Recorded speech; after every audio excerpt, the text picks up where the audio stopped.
चांदी सोन्याचे दागिने हातही लावता होतील एकदम चमकदार, परत कधी पॉलिशची गरज पडणार नाही.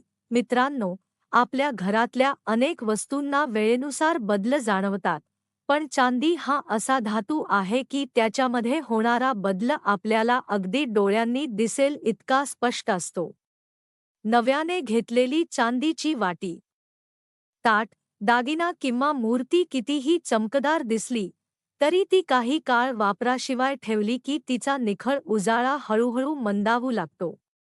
चांदीच्या या बदलामागे कोणतीही हानी किंवा नुकसान दडलेले नसते, उलट हा स्वाभाविक प्रक्रियेचा एक भाग असतो. वातावरणातील धूळ, आर्द्रता, वायू यांचा थर हळूहळू धातूवर जमा होऊन त्याचा रंग बदलत जातो आणि चांदी काळसर किंवा तपकिरी दिसू लागते. अनेकांना वाटते की चांदी एकदा काळी पडली की ती खराब झाली, पण प्रत्यक्षात हे तसं नसतं. तिचा मूळ आकार, किंमत किंवा मूल्य काहीच कमी होत नाही, केवळ तिच्या चमकदार थरावर थोडासा पडदा चढलेला असतो. अर्थातच जी वस्तू चमकदार आहे तीच डोळ्यांना आकर्षक वाटते. म्हणून बहुतेक लोकांना काळपट पडलेल्या चांदीच्या वस्तू वापरायला आवडत नाहीत. जेव्हा चांदीचा दागिना किंवा भांडे आपल्याला खूप आवडते, तेव्हा ते म्लान रूपात पाहून मन एकप्रकारे दुखावते. आणि ते पुन्हा सुंदर करण्यासाठी अनेकजण सोनाराकडे धाव घेतात. पण खरं सांगायचं तर चांदीची जुनी झालेली चमक परत आणण्यासाठी घरातच अगदी सहज उपलब्ध असणाऱ्या गोष्टी पुरेशा असतात.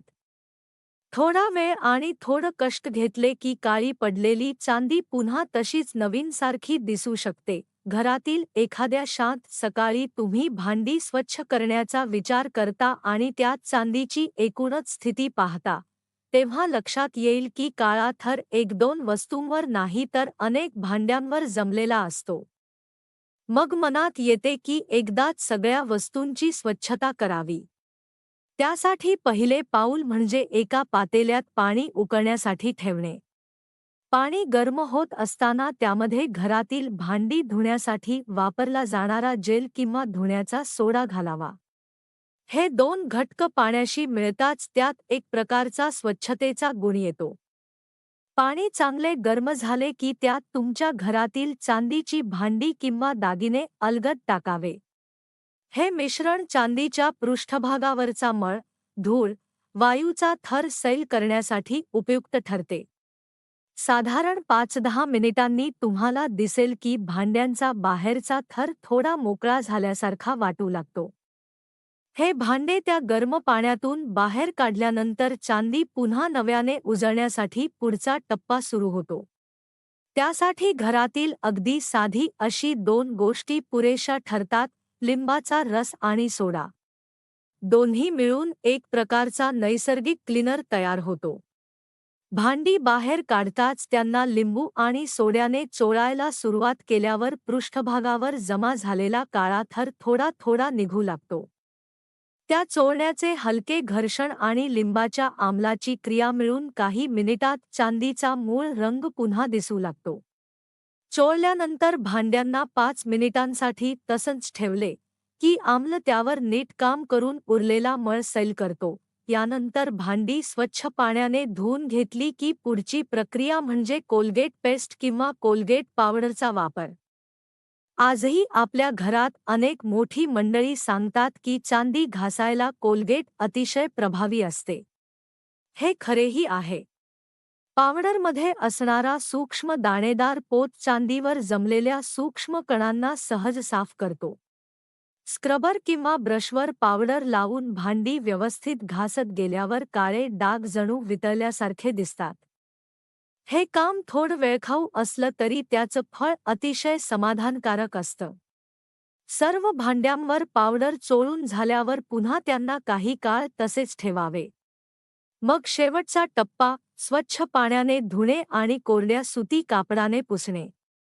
एवढं केल्यावर चांदीच्या वस्तूंचा उजाळा इतका वाढलेला दिसतो की त्या जणू दुकानातील नवीन वस्तूसारख्या भासतात. चांदीची साफसफाई करताना मनात एक प्रश्न येतो, सोन्याच्या दागिन्यांचं काय? त्यांनाही अशीच घरगुती पद्धत वापरून चमकवता येईल का? उत्तर होय आहे. सोन्याचे दागिने चांदीपेक्षा जास्त टिकाऊ आणि कमी संवेदनशील असले तरी त्यांच्यावरही वेळोवेळी धूळ, घाम, ओलावा, साबणाचे थर, परफ्यूमचे अवशेष जमा होतात. त्यामुळे त्यांची चमक थोडी मंदावते. पण सोन्याची स्वच्छता करण्याची प्रक्रिया थोडी वेगळी आणि पूर्वापार चालत आलेली आहे. रिटा किंवा रिठा वापरण्याची.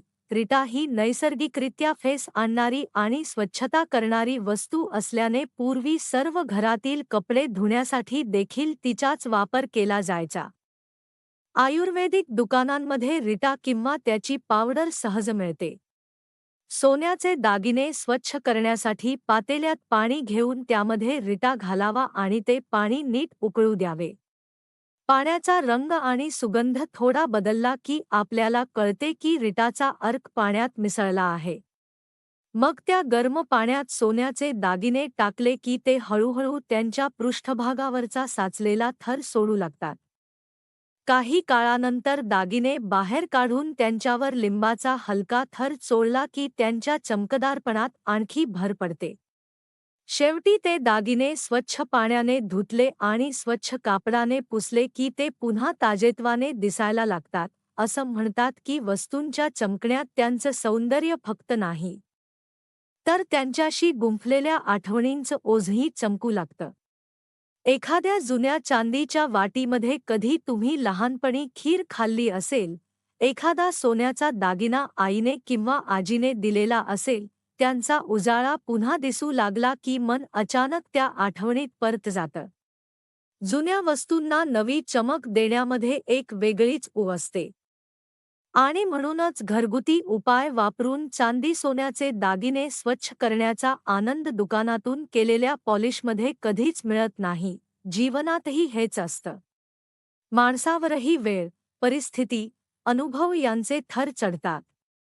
काही क्षण मनाला काळसर करतात, काही प्रसंग आपल्याला ओझं देतात. पण जसं चांदी आणि सोने पुन्हा चमकू शकतं, तसं माणसाचं मनही कितीही कलं तरी पुन्हा उजळू शकतं.